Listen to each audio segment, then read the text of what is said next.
Good morning, good afternoon, good evening, welcome back to the Wilmac Wire. Thank you so much for being here and joining us today. Now, today's guest on the Wilmac Wire is someone who's been in Wilmac's orbit for over 30 years, long before this podcast existed, long before a lot of what Wilmac is today existed, maybe even before I existed. So it felt long overdue to get him on the show.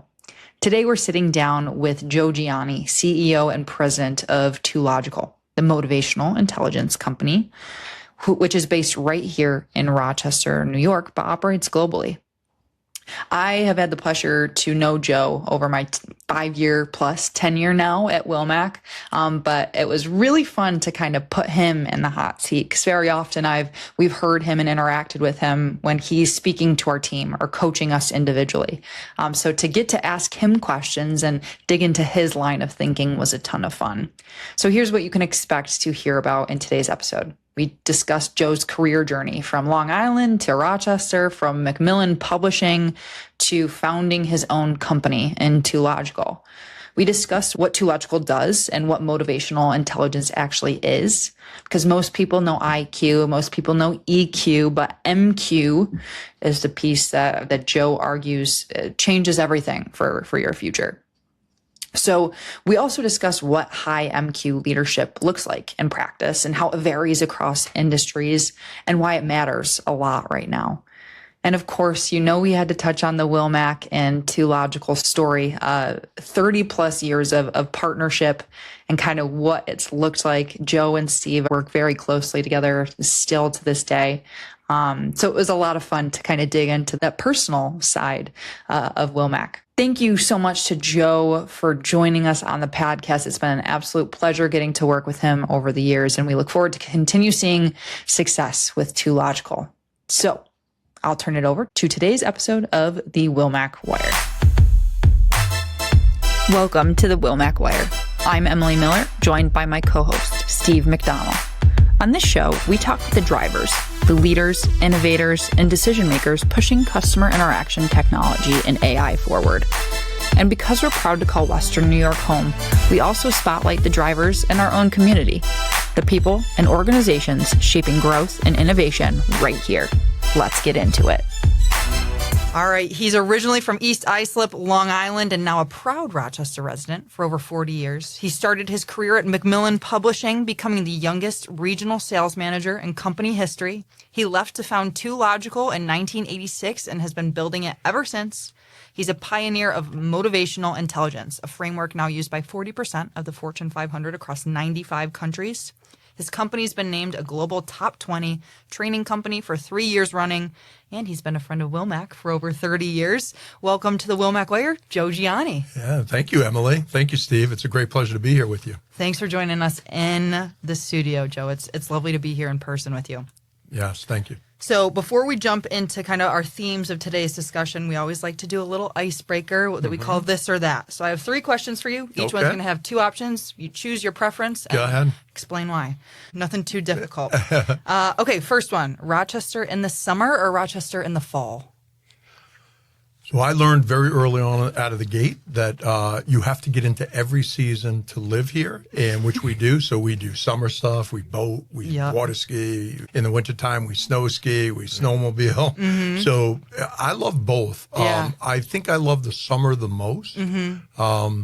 So that would be my choice. Well, I know we were just talking about what we were doing over the 4th and being able to go down to your cottage or go to the Finger Lakes or something like that. It is a lovely season. Joe's right on Lake Ontario, so okay, nice. Yeah, it's beautiful. Yeah, nice area. But, in upstate New York is really truly a best kept secret. When people ever come in, they're like, "Oh my gosh," they've never realized it's so beautiful. Yes. Thousand Islands. I mean, very consistent. The Finger theme. Lakes. It's beautiful. You'll notice I did not put Rochester in the winter as one of the options, but it sounds like you do enjoy the winter months. I like winter third. Yeah, I would say. And then it's what? Spring, I don't like. Spring, well, because we don't really have a spring. Yeah, we don't have a spring. Yeah, it's spring. just super wet. Yeah, and then boom. Yep, then really hot. Okay, next one: speaking in front of a crowd or one-on-one coaching. Well, again, I hate to say it, I'm going to straddle both. I have a great passion and love doing both. Mm-hmm. I love the one-on-one coaching, and because of my enormous drive to connect with people, just how I'm wired. But I like addressing, groups of people. And if for no other reason, this will sound almost a little crazy, but because of the powerful message, that, I've dedicated my life to studying and being able to teach. If I'm able to talk to a larger group of people, I'm able to influence or share what I believe has been life-altering, specialized knowledge, not only in my own life, but the lives of scores of people that I've had the honor and the pleasure of working with. So I like them both. Yeah. You should be asking me, which one do I get more jacked up about, more nervous about? Right. To this day, I still like it. Like butterflies in my stomach when I've talked to a group of people. Oh, yeah. You'd say, how can you be doing this for decades? That's just how it goes. Yeah. Let me ask, do you have a place that you've been to where you've spoken, or a largest group that sticks in your brain as one of those highest pressure type? I've given a lot of different talks. I've talked at, master's program at the University of Rochester. I've spoken at colleges, spoken to associations like Blue Cross Blue Shield Association, spoke to, a lot of different companies. Yeah. And then, our organization through the years, what we started doing was going and running seminars, free seminars in major cities around the country to educate the leaders within those communities about motivational intelligence, which is our company specialty, and the powerful impact it has on them in their leadership capabilities and the people they lead. Yeah. So I've done both. I'd probably say the biggest group I've ever probably spoken to directly was probably about 400 people, maybe. Wow. Yeah. Very cool. Okay, and last one, starting a business or growing a business? I'm telling you, I feel like they're loaded, man, because I keep answering the same way. I'm at the risk of sounding like a psycho, but I love both. Right?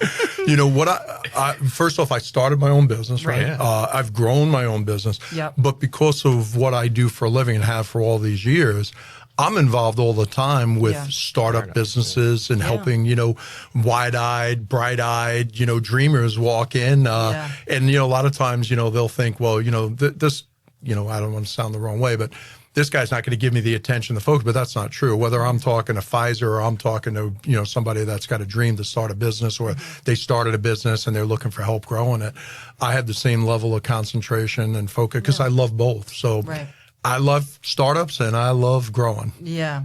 I think it's more the relationship piece that's that through line for sure, just to chat with people. Yeah.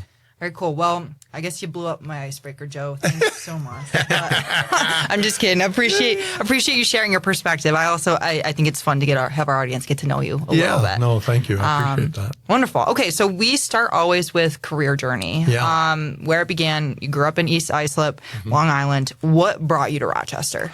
As I always say to people, blonde-haired, blue-eyed lady. So I met my wife in college, and we fell in love, and we got engaged, and she was from Rochester, and so my senior year, she's 2 years younger than me, so when my senior year, I said, either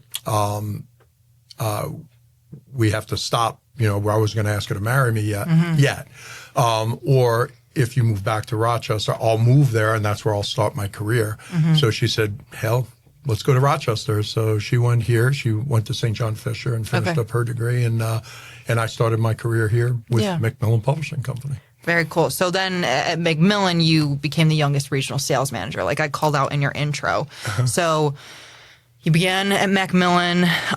What got you to that point and sales, what made you interested kind of in that role? So, as a young kid growing up, my father and my uncles had their own business. So I would go to work with my father on a Saturday constantly. And it was fun. I'd be with my uncles, and my dad. So I started saying at 10 years old, someday I want to have my own business, having no idea what I was really saying. But so by the time I got to college, that never left my mind. That's all I started thinking about. So I started my first business. I got a paper out when I was 13. Then I started my first business digging clams in the Great South Bay in Long Island. And I did that from 15 to 21. Okay. And then when I came out of college, I had a degree in marketing. And unlike most young people coming out of college, I had no interest in finding a job. I was looking for a mentor, and I knew it. I was looking for someone that was going to teach me professional sales at an extreme level. And of course, like any other 21-year-old, I was in one hell of a hurry. Steve, you can relate to that, right? And so what basically happened next was I would go on interviews, and in the first 10, 15 minutes, if I wasn't impressed, I would very politely end the meeting. I'd get up and I'd walk out. And people would say, well, you must have been a really cocky son of a gun. But I really wasn't. I wasn't raised that way. It's not who I am. But what I was extraordinarily goal-directed. I knew that I needed to find a mentor. And then as fate would have it, I just happened to answer an ad for McMillan Publishing Company. They screened me on the phone, and they invited me in. So I obviously passed that test. And when I got to the lobby, there was like 8 people ahead of me. And I'm like, oh, now I'm going to go see some other buffoon, right? And, but within about 15 minutes, I was on Lombardi time, which is like 15 minutes early. Yep. So, by the time it was like a quarter after, I got the phone call to come up. So I went up to the suite, and the gentleman opens the door, interviews me. And long story short, he basically ran the most successful sales team in McMillan, but also within the industry, and people knew it. They knew him. When I was, so as fate would have it, he loved what he saw in me. I loved what I saw in him. I asked him, how well does your sales team do? And he kind of laughed. He says, oh, we do quite well. I said, how well? He said, we're number one. And that's kind of his voice. And I said to him, well, how the hell do you do that? He goes, it's quite simple. I train my people. And I said, well, you're the guy I'm looking for. And as fate would have it, he hired me. Yeah. And that's how the whole journey began. So when I went to orientation, as you do in a big company, they walked me in and they said, oh, you see this marketing manager in this office. They used to work for Randy. And you see this marketing manager in this office. They used to work for Randy. You see this editor in this office. Almost 50% of the people that were in mid-management in the organization at one time worked for this guy in the field. So when I say that I found a sage, I found a real talented, gifted individual, I really did. And my career exploded just like everybody else's did. Yeah. And as a result of that, I became a district manager under him. So he taught me not only professional sales at an extreme level, but he also taught me how to recruit, train, and motivate. He taught me leadership and management, also at an extreme level. And then eventually he left the firm, and then I stepped into his role, which was the regional management position, which the director of the vice president of sales did not want to give me the job. So this is back now, not to date myself, but, in the 80s. And he said, oh, you're too young. Today, if you say you're too young, it'd be a problem. And I said, and I very confidently said, look, unless you want this region, I know all the people. I've earned their trust and respect. I know the territories. I know the accounts in the whole mid-Atlantic region. I said, unless you want to lose millions of dollars, as far as I'm concerned, you have to give me this job. And besides that, I've earned it. Yeah. And he kind of leaned back in the chair and he said, you're right, you did. And he gave it to me. So that's why I ended up being the youngest person in the industry. I think I was 25 at that time. That was a big position. Yeah. Maybe just barely turning 26. And the youngest regional manager was about 33 years old. So for the audience, yeah, I've heard a lot of Randy's stories. Yeah.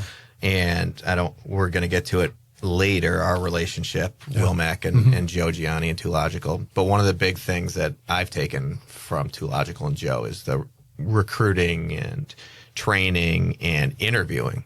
Yeah. What kind of mentoring did he give you for that, like specific stuff for our audience? Because that is just so huge when you're trying to grow a company to get that stuff right and to have process for that. Yeah. So, we could do an entire podcast just on recruiting, but I'll keep it tight. In the summer times in the publishing industry, basically if you were in sales, you had the summer off. So I was kind of had the insight and the inkling that I volunteered for everything. So he had open territories. I'd say, let me come help you recruit. And that's when he started teaching me recruiting. And, what I said, he would never hire somebody unless he interviewed between phone interviews and face-to-face interviews between 80 to 100 people, and I'm not kidding. So he'd get stacks of resume. He'd hire recruiters that would feed him leads. He would train the recruiters on exactly what he was looking for. He would tell the recruiters that you're here to leverage my time. I've just spent 30 minutes explaining what I'm after. If you don't, first time you bring me someone that doesn't fit my scope, I will correct it. The second time I will fire you. And that's just how he rolled. And then in addition to that, there were some real major breakthrough things that he taught me. Like one was, you're looking for people, first off, that are going to stay with you, Joe, long enough to really teach them this business and teach them the trade of sales. And that was different than what most people would think about recruiting. Like, that was like the first thing he said.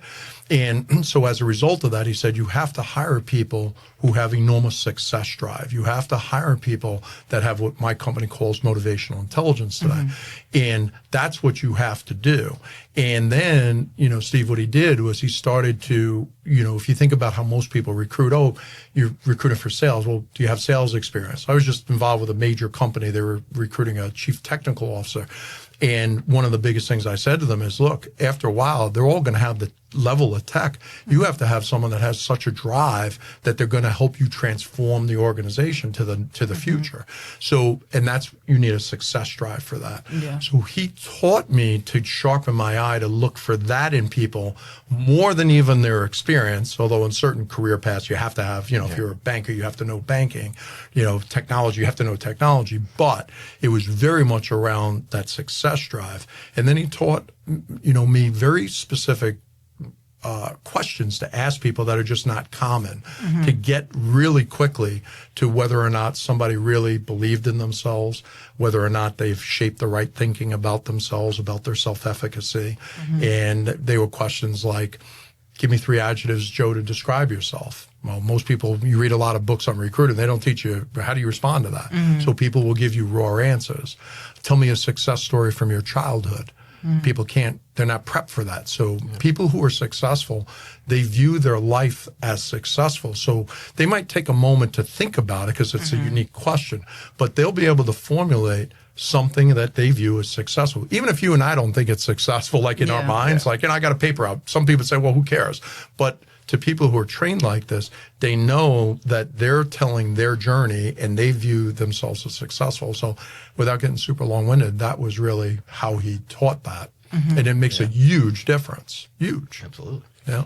I feel like it's a unique perspective to be looking for mentorship at such a young age. Like, what caused that? Because most people, you come out of college and you're like, I just got to get a job. I got to make money. They're not seeking someone out like that. And then usually afterwards, they try to find a program that pairs them with a mentor, or they're trying to feel it out. Like, what kind of drove that, I guess, mature thinking around mentorship? So, you know, back in that time, there was no degree in sales, right? It was marketing. There was no sales pro. Today, they still don't do a great job. It's out there, but they could do it better. For sure. But so I knew that if I was going to be an entrepreneur, it didn't matter what product I was going to sell or what service I was going to sell. I just knew that if I was really going to be a successful entrepreneur, I better know how to sell. So what drove me to find a mentor was I knew I needed to learn professional sales, and I needed to learn it, you know, at a very, very advanced level quickly. So I just had that clarity. And that's why, you know, again, I would very politely end interviews when people were disheveled interviewing me, and, you know, I would just literally politely end the meeting. I'm not kidding you. But when I sat across from this guy, the moment he looked me in the eye, the moment he sat down and started explaining to me the interviewing process, how he's running behind, how he's interviews, you know, 80, 100 people before he ever allows people to join his team, blah, blah. Everything about it was different. His whole move was, you know, the way he moved was different. So, you know, that's how I also knew when I saw him that he was the person I was looking for. And the crazy thing about life is, as fate would have it, he hired me on the spot. You know, I don't know if I said that earlier, but he hired me on the spot. And that too, I mean, there was probably 20 people, 15 people behind me in that lobby waiting to interview. Think about that. But that's how he knew. He had a very trained eye of who he was after. And Steve, you and I've talked about this many, many times, right? Yeah, 100%. Okay, so you wrap up your time at McMillan and decide to start Too Logical. What prompted that? Yeah. So when Randy got an offer, as he said to me, he said, Joe, like your Italian heritage, I was made an offer by a bigger competitor to McMillan that I couldn't refuse. So he left and went to a company at that time, Addison Wesley, Benjamin Cummings. And he said to me, I want you to come with me. And I said, look, I beat to a different drum. I'm going to start my own business. If I follow you now, I'll follow you the rest of my life. Yeah. I can't do that. He said, I know. He said, but I had to ask. And I said, but I can never repay you for what you've done for me. I'd like to, take you to lunch, dinner or something. And he said, no, you don't have to do that. Making the story short, he said, okay, let's go to lunch in a few weeks. So I went to lunch, but before I went to lunch, I bought a Hallmark card, one of those blank cards. And you know how you write a letter in your head first? You don't want to mess up the card, right? So I'm writing the letter in my head. And as I'm sitting there, at my kitchen table, I'm like, dear Randy, thanks for teaching me professional sales at such an extreme level. And again, keep in mind, I'm like 25 years old. I knew I was destined to be financially independent in sales just because of the enormous specialized knowledge of selling that he taught me. And I was like, yeah, that's true, but that ain't it. It's more. So I kept thinking about it. And as I thought about it, I said, well, dear Randy, thanks for teaching me, how to lead and manage, how to recruit, train, and motivate very uniquely. And I was like, well, that's true, but that ain't it. And as I kept thinking about it, I realized I was a better friend to my friends. I was a better spouse to my wife. I was a better sibling to my brothers. I was a better child to my parents. And don't get me wrong, it's not like I sucked at all those things. I was pretty decent at it, but I just was so much better. And I realized right there that I was going to be a better parent to my children, even though I didn't have children yet, all because of this philosophy and the way he taught me. So I wrote the card and I took him to lunch. We had a great time. And at the end, I handed him the card and I said, hey, when you get home, I wrote you a letter just to say thank you. I can't ever repay you. And I handed him the card and he said, oh, well, I'd love to read it now. And I said, yeah, I'm kind of embarrassed, read it when you get home. And he said, no, please, can I read it? And he looked me right in the eyes as he would do. And I was like, all right. So he rips the card open like it's Christmas morning and he pulls it out and he reads, he gets a little tear in his eye. And I of course have it memorized. And this is what I said to him. I said, dear Randy, thanks for teaching me to be the best Joe Gianni that I could be. Love always Joe, because that's really what he taught me and anybody else that ever worked for him. What he taught all of us was a philosophy, and that philosophy was about any leadership role that you take in life, meaning any role you and I take on in life, why not be the best? Dedicate yourself to be the best. So if you're going to be a father, be the best father. You're going to be a mother, be the best mother. You're going to be a salesperson, become the best salesperson. You're going to be a leader and a manager, become the best leader. You're going to be an entrepreneur, business owner, become the best. So it was that whole philosophy. And then he said something to me that changed the trajectory of the rest of my career. To answer your question, he said, in all the years I've never asked for a personal favor. Will you help me? I said, of course I will. What do you need? And I said, you need help moving? He's like, no, I don't need help moving. I'm like, okay, well, because he was moving to California. That would have been a nightmare. I said, do you need money? And he said, no, I don't need your money. And of course that was good, because had he asked me for my money that I'd been saving to start my own business since I was 13 with a paper route and then claiming, I would have given it to him. And I was like, no, I don't need your money. I'm like, oh, thank God. I would have given him that money though, because he'd earned it. And then I said, I don't get it, Randy. What do you need? And he looked me very squarely in the eyes and he said, I want you to go find your Joe Gianni and take the time to teach him or her that which I've taken the time to teach you. Will you do it? And I said, absolutely. So I thought he meant in my career, when you bring people in, really teach them what I've taught you. But, looking back, I think he knew, I think he already could see, this is a scary kind of individual. I think he could see into my future and where I might be able to scratch the full itches that I had. And that's how I ended up in this whole space. Okay, so Joe, most people have heard of IQ and EQ. I have that written down verbatim. But you on Two Logical's website and you personally, you talk a lot about MQ, Motivational Intelligence. So where does MQ show up in day-to-day business? Yeah, well, that's a great question, Emily. And I guess, the simple thing is everybody's heard of IQ. IQ is problem solving, right?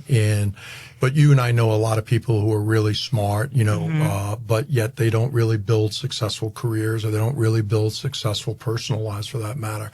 So, the reason why we talk about all three of the levels of intelligence, and have positioned the third level of intelligence, is because when you study successful people, you begin to realize that there are a lot of smart people out there, but they still can't get out of their own way and live the life they want to live. So that's, IQ. And then you have, of course, EQ. EQ is made well known like 20 years back now. But EQ is basically, I understand my emotions, I understand your emotions, and I know how to interplay amongst those emotions to move forward. You know, the way I always describe it is we all know a lot of people who play great in the sandbox, people you like, people you want to be around. But just because you and I, you know, are likable also doesn't guarantee that you and I are going to be able to build the life we want to have in our careers and in our personal life. So what Randy taught me all those decades ago was that the most powerful thing, again, is success drive. The most powerful thing is understanding success principles. So what we did is we began to create our own genre by first calling it mindset training, belief-based training. And we called it that for probably the first 15 years, 20 years even. And then, you know, one day we sat down and we all brainstormed amongst each other. And one of my key folks said, you know, really what we do is, you know, you guys are the Motivational Intelligence Company. We're the Motivational Intelligence Company. And I realized that that's really what we do, because motivational intelligence is basically the third level of specialized knowledge or intelligence a person has to have, which lies in helping people to unlock themselves so that they can do the things they need to do to succeed. So people of the highest IQ many times can't unlock themselves. People who are the greatest people, really fun to be around, they can't unlock themselves. They can't get out of their own way and do the things that they know they need to do in order to pursue that career that they're after, or in order to build that company they want to build, or in order to take their career or that company to another level. They just can't, you know, they get locked in their own way. And so motivational intelligence is the collection of all the studies that are out there, and there are gazillions of them, about human success. And when, you know, from self-esteem concepts to organizational based self-esteem, all these different things. But really what it comes down to is people who have enormous capabilities to live the life they want to live, they have that ability because they have MQ, not those other two. And, you know, if you think about it, you know, all skills, all talents, all abilities are first born in the seeds of desire, not the other way around. So, you know, most people think, well, we'll just give them some skill training. But the reality is that skill training in and of itself never works. People have to believe in their own self-efficacy. They have to believe that they're capable of doing it. They also have to see it and believe that they can make their dreams come true by adopting or learning a certain skill set or adopting a certain strategy. So without motivational intelligence, people just can't get out of their own way. So that's really, you know, what it looks like, or where it germinates from. And, you know, what it looks like in application, you know, it looks like any championship team, any tier one operating team, you know, everybody knows their role, and everybody has an enormous belief in their self-efficacy, that they can do that role. I don't care if you and I are looking at the, you know, championship sports teams, or if you and I are looking at, you know, the very best armies, you know, special forces, or if you and I are looking at the best sales team in an industry, they have enormously high MQ. Taking this back even further to not only business, but kind of the general population and growing up and whatnot. So I've obviously been working with Joe for 20 plus years, well versed in MQ. But one of the things that early on kind of helped shape how the way that I've went in my life is a world of abundance. You speak about that, and people with MQ know that there is a world of abundance there, that if you shape your life correct, you can get whatever you want. And people might say that's ridiculous. But the people that actually get to these spots actually had to believe it at one point. Absolutely. And we're not necessarily taught that growing up. We're taught more practical, like, hey, get good grades, get in a good college. Get good grades in college, then maybe you might get a job. And if you make enough money, awesome. And you can raise a family and yada, yada, yada. But they don't talk about all the great things that are out there, and all the great things that you want to do in life are capable of doing that if you really put your mind to it and believe it. Can you talk about abundance and why maybe the world doesn't see it like you, and how you've taught it? Well, you know, so first off, you know, I have the utmost respect for education, higher education. You know, I run an education company. But the challenge is that people get falsely, by the trappings of society, thinking that a degree is going to give you safe passage to the life you want to have, the dreams you want to have come true. And that's just not the case. There are so many people out there, it's a big problem now with degrees, but they still don't know what they want out of life. And the reason is because most people are never taught early on, just like you were referencing, Steve, that we are the creators of our future. In other words, every one of us has been given a gift of life, but the gift of life, the real essence of the gift, is our power to create. You and I can choose where we want to go in life, what we want to have, who we want to become. But a lot of times, no one ever speaks to us that way, so we don't start using it that way. Most people just go through and they try to do what their parents think they should do or what one of their friends think they should do, rather than understanding that the happiest people I've ever known take control of their life and begin to use their creative faculties to envision where they want to go, and then begin to build their skill sets, their plans, their goals around that, not the other way around. When it comes to abundance, most people, because they're so conditioned and beat out of them to have dreams, most people, when they do try to dream, they dream in minimums rather than in maximums. So most people begin early on, they go to school and it's like, what's the least I got to do to get through this class? They go and get their first job. What's the least I have to do, to get this, to trick this company into giving me a paycheck, I know that because, that was my mindset when I was 16 years old, but, and working in a grocery store. But the reality is that it doesn't work that way. An abundant mindset is a learned mindset, just like a lacking mindset is a learned mindset. The whole universe that you and I live in, I don't want to sound like I'm heady or anything, but it's true. Just look around. Everything around us is in abundance. Air is in abundance. Land's in abundance. Water's in abundance. You go to a beach, sand's in abundance. People are in abundance. You fly all the way across the world and get off, and there's a gazillion people there. Everything's cars are in abundance. Everything's in abundance. Grass is in abundance. But so our Creator gives everything, the world, the universe, everything is in abundance. So why should you and I not also align ourselves to that and think in abundance and start to, chart a path forward of what's the most amount of success I can have in my career? What's the most I can accomplish this year in my finances? What's the most I can accomplish with my relationship with my significant other? So it's a whole trained way of thinking. Yeah. Just like most of us are trained to think in minimums. Right. It's a perspective. And I think too, it's a hunger, it's curiosity, it's drive. Like I think you bring up a great point, Emily, and this is so important. And that is this: when someone is heavily conditioned of the opposite of thinking abundantly, they plan their life in mediocrity, not on purpose, but by accident. So what happens is they end up, again, setting minimal goals, setting minimal visions, and there's never that burning in their belly to build anything of greatness in their life. And if you stop and you think about it, the two of you are extraordinarily successful.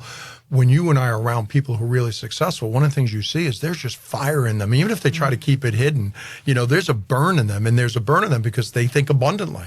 They believe in the most, and they believe that they can be the most. The probably the last thing I'd say on abundance is, we talk about the world outside of us, what we want to accomplish, what we want to do. But before we can have what we want in life, we have to become the man or woman capable of making that happen. Right. You and I, don't, get drafted by the NFL and get a major contract and then start thinking about, how we're going to be, skilled to be, an NFL player. It doesn't happen that way. You first have the vision, the dream, you think big, you think abundantly, and then you start moving your life, like I said earlier, around that. Most people, again, they just don't see life that way. So they think in those minimums. And as a result of that, there's never enough spark, enough burning in them. That's why from a practicality standpoint, say, how does this, apply motivational intelligence in a company, in the business setting? It's about helping the individual that you are coaching and mentoring, or the entire division or the entire team, to think about what's the most that they can accomplish, what's the most that the organization can accomplish, and get them thinking big, because from that big thinking, now people can start thinking big about how they can play a bigger role, how they can accomplish more, how they can earn more, bigger opportunity. Everything comes from that. But if a leader is not, trained in motivational intelligence, which, thinking big or imagination is all part of that, they don't go there. So, you know, they're leading and managing people that don't have enough burn. And yet they could help them to create that burn if they know what they're doing. Right. And I think I'm going to tangent a little bit here because I know, obviously, we're all in business, but we talk to people in public safety. We talk to people in contact centers. Like, I think the perception there is maybe a little bit different, but I don't think the principle changes. Like, it's just that abundance of thinking is instilled in the culture. And if that culture is positive, it plays into the wellness component with 911. So I don't know. I had a little tangential thought there. Well, you know, you gave me a flashback. I remember very early in my career, I was with Randy and we were in the field working together, and it's the end of the day, we were having, you know, dinner, and he says, and as we became, you know, more, as we worked together and became friends as well. But it wasn't for a couple of years before he let me get to that side of him. But he looked at me and he goes, you know, Jojo, he goes, he used to call me Jojo. He goes, you know, Jojo, he goes, one of the things that I love about you, he goes, is if you were a ditch digger, you'd be the best damn ditch digger there ever was. And that's what I mean about abundance. Abundance isn't necessarily you're a doctor or you're a number one salesperson. Abundance is that philosophy of anything you're going to do, you're going to be the best at it. Yeah. And that's what I constantly, you know, want us to always remind ourselves of, because that's the secret. Yeah. Yeah. Love it.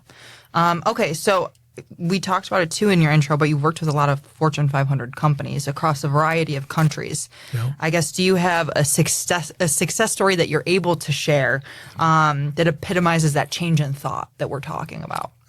You know, because I've been blessed with a very fruitful and illustrious career, I have many. Yeah. You know, whether it's from the pharmaceutical industry to the banking industry to the oil and gas industry to the insurance industry.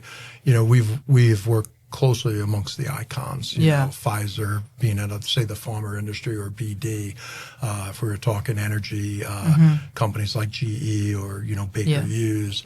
If we were talking within, you know, insurance, Blue Cross Blue Shield or Prudential, you name them. There are so many stories, candidly, my mind's racing, you know, which to choose. I think the most powerful story that I could share with you was back in the day when, I don't know if you guys remember this, when the oil well blew up in the Gulf of Mexico, which is now called the Gulf of America. When that blew up, we were already heavily retained and working closely with Baker Hughes. And in that period of time, the competition, everybody started getting really nervous, and they started making decisions based on lower level thinking. And again, not around success and success principle thinking, which is fearlessness, imaginative, adaptability, all those different things. So they made the decision, while their competition started moving all of their equipment out of the market area, they made the decision to wait that out. And because of that, they ended up landing massive contracts that was, I can't say, but massive contracts that was just extreme. And I assure you enough to pay Too Logical forever. Where I'm going is that the decisions, the executive at the time, this is not my words, this is their words, said that unequivocally that the reason they made those decisions differently than their competition was because they don't think like their competition. They think in a whole different plane of thought around motivational intelligence. Yeah. Yeah, wonderful, powerful, and like you just spoke about, it crosses industries. Yeah, across. It's very cool. AI. And I could. Yeah. What's that? AI. AI. Help us out. We'll Exactly. Yeah, I was going to ask too, has AI and its evolution, has it changed like how you think about MQ or train? You know, that's a powerful question. It might be the most important question. So, you know, obviously being a thought leader, right, I have to constantly think about these things. And one of the biggest things where my mind has gone to is people are very truly unsettled about the disruption of AI, the disruption of technology, but yet throughout history, technology breakthroughs always bring disruption. People begin to move again based on not motivational intelligence, but they move on lower level thinking and beliefs. They start believing that it's going to take away jobs rather than create jobs. They think it's going to take away affluence and wealth rather than build affluence and wealth. But if you look back, literally every time there's been a technological breakthrough, it has not taken away jobs. It's only created more jobs. Whether you talk about the steam engine for the for the trains, or cars, gas engines, or with the internet or the computer or cell phones. I mean, every single thing you and I can think of has created more wealth, more opportunity. Yeah. AI is going to do the same thing. You can quote me on that. That's what's going to happen. Yeah. But it's a matter of helping, being a shepherd of all of us in business, being executives. One, helping our own minds to get around that and think about what it can be, what it needs to be, rather than what it's not. So where my mind went for, like in my business, I started thinking about this disruption is really an enormous opportunity to help leaders to understand that they need to create the employee of the future. And the employee of the future, if you really think about this, go back to what we said early on, IQ. Well, if you and I have AI and we can ask it any question in a matter of nanoseconds, it can give you and I extreme specialized knowledge about what to do and how to do it. I don't really know how much dependency we need there. Well, then you go to EQ, right? The emotional intelligence. Well, AI, you can train it for the tonality of the way it's answering or how you're writing. So that really ain't it. So really what's going to be the most valuable thing? It's going to be MQ. It's going to be people that understand how to be a creator. It's going to be the people that understand how to get out of their own way, overcome their own fears, and actually start building use cases. One last point on that, because I think this is so valuable for your listeners. If you think about it, go back when, say, electricity was first created. When electricity was first created, they spent enormous energy, time, meaning building out the infrastructure, right? But the real promise, the real value, the real wealth creation and job creation that came about didn't happen because they had electricity. Didn't even happen just because they built out the infrastructure. If you think about AI, that's what's happening right now. Where it became so powerful was the men and women who embraced electricity. There were people running away from it. Oh, it's going to burn down your house. I mean, think about, in history. But it was the men and women who started saying, wow, this is amazing. What use cases? And they started creating things like, I don't know if you've ever heard of them, called the vacuum or the iron or the blender, or, I mean, think about it. Well, none of that would exist if it wasn't for electricity. But in my mind, it's the same thing about AI. Right now, they're building out the infrastructure, but the most powerful organizations are going to be led by men and women who run at that fast and furiously. And in fact, our organization just recently has just launched a learning system that is learning AI at a fundamental level or an advanced level powered by MQ. So, I mean, we already have a major client that already has adopted it. So it's wonderful. It's pretty neat. It is. Yeah. It is. Yeah, that's awesome. And one of the things you've kind of repeated a couple times, which I think is great, and I think is the perfect kind of answer with AI, is that it's going to, the people who want to create, creators and drivers, that's who's going to embrace this and change. And the people who are kind of sitting back, like your electricity example, are going to be the ones hurting. To that point, great on the AI stuff, but I know we want to take this back to Rochester a little bit. Emily said you've been here over 40 years. And we know why you came. So not the same answer for this question. Can't use your wife for this one. Okay. Why are you still here? And why do you still have a company here instead of elsewhere? So, it's obviously, we have distribution throughout the world, but why I'm here, one is I fell in love with Rochester. My wife's family's from here. I am and was very close to my family too. So, but it's not that far away. It's a little inconvenient trying to fly. My folks fly all over the world. It's a little inconvenient because you got to, double, triple hop everywhere. But the quality of living here, the people looking to start out, with their first home, second home, third home, whatever it is, you're raising a young family, you can expose them to all kinds of things, all kinds of experiences.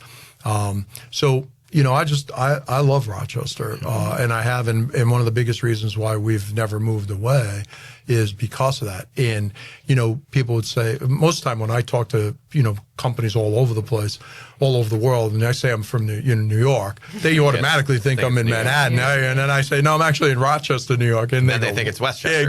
Exactly. But But, it has not been an inhibitor. And of course, as the years went on, it's obviously with technology, again, the breakthrough, there's no limits whatsoever. So, our roots are here, our families are here, our deep friendships are here, as well as downstate, but here. Yeah, your community's here. Part of your community is Wilmac. Yeah. See that segue there. That was good. But I mentioned it. Wilmac and Too Logical have had a relationship for over 30 years. So how did that start? Take me back to the beginning. Yeah, well, very simply, I met Steve's father and his uncle Bill, and the two of them had just taken over the business from their grandfather, and they had those big, wide circle eyes and dreams, and they wanted to build something very special, and we sat down, and I basically said that, that's what I do. I help people make their dreams come true. It's what I'm dedicated to doing, and if you're crazy enough to believe that, I think we could do some great things together. So they were crazy enough to believe that. They knew they needed some voice outside of their own two voices, and to their credit, we began that journey together. And as I share with folks, we started that journey 30 years ago, and until the two of them retired, we met every single month for 25 years. They never missed a meeting ever, 25 years, and I have the records to show it. But that relationship, we went through lots of, reinventing the company, new products, different developing talent. It's been a magnificent journey. In fact, it's absolutely one of my fondest career memories. When I retire, and I'm not being polite, Wilmac holds an extraordinarily special place in my heart because of the special people that started it, starting with your grandpa, who I did know, and then your dad and your uncle, and then, being succeeded down to you in your hands now, Steve. Very trusted, capable hands. It's just been an extraordinary, blessed journey. And, through that, I got to meet you, Emily, and that's been extraordinary as well. So. Yeah. No, yeah, I think I obviously know the story very well. But for our listeners, I think that's great. Joe still helps out with a ton of stuff at Wilmac. I meet with him quite frequently. And it's exciting, and we're pumped to have you here. And it's good to hear kind of your story. You're normally coaching when I talk to you, especially of late. So I think this has been great. Yeah, wonderful. And terrific. Thank you. Thanks for having me. Yeah, and I think too, it's clicks more and more together to me every time I talk with you, Joe, as to where a lot of Steve's verbiage comes from. When we talk about culture in our organization, and even some of our just him and I Wilmac Wire episodes, we talk often about drivers. We talk about MQ and that sort of thing, and how important the relationship building and culture part of our organization is in hiring the right people, and how our people are the catalysts to our growth. Absolutely. Well, two things run to my mind as you say that. One is it's good that, I'm still of value, right? But two, Steve's an awesome, student. The only those people that can grow and learn themselves can ever really be great leaders of others. And Steve's a great leader, as you know. Yes. And that's what it's all about. So 100%. All right, Joe, as we start to wrap up, is there anything happening at Too Logical right now, or any initiatives that you'd like to share about, or you'd like our listeners to know about? I think that if you are a business leader, no matter, what scope, you could be, involved running one of the biggest companies in the world, or an emerging company, or anything in between. If you're not familiar with the power of motivational intelligence and infusing that into your workforce, in all candor, you're missing out. And you're not missing out because I say you're missing out. You're missing out because of tens of thousands of people that stand behind me, whose careers and lives have been profoundly impacted because of developing and learning this specialized knowledge. So that's the first thing. And then I think the second thing is AI is not something that's here and gone. AI is our future, all of our future. And, we see ourselves, we are the motivational intelligent company. We are truly very unique still to this day because of that within the corporate learning world. But, we're leveraging AI teachings through linking it to motivational intelligence training. So for, your listeners that are looking to really truly help their workforce and themselves to embrace AI, they might want to look us up. Yeah. Wonderful. Yeah, before Emily wraps this up, especially for listeners locally or whatnot, if you have any questions about Too Logical or Joe, you can reach directly out to me as well. Yeah. I love to talk about Joe, love to reference him. He's been a great help to Wilmac, and especially obviously is what Emily said, but I vouch for him for myself. He's been a great coach and mentor for me. So if anyone wants to reach out to me directly to get in touch with Joe, feel free through our podcast. You know how to find him. All right, Thanks wonderful. for those kind words, Steve. Wonderful. All right. For our listeners, also, if you'd like to connect with Joe and follow Too Logical's work, you can find Joe Gianni on LinkedIn. Like I said, Joe Gianni, Gianni. And then Too Logical is also on LinkedIn. And that's logical. And then finally, Too Logical's website is www.toological.com. So go and check them out or send Steve a bunch of messages. All right. Thanks, Joe, so much for joining us. We appreciate it. Thank you for having me. Thank you, Steve. Thanks for having me. Thank you for listening to the Wilmac Wire.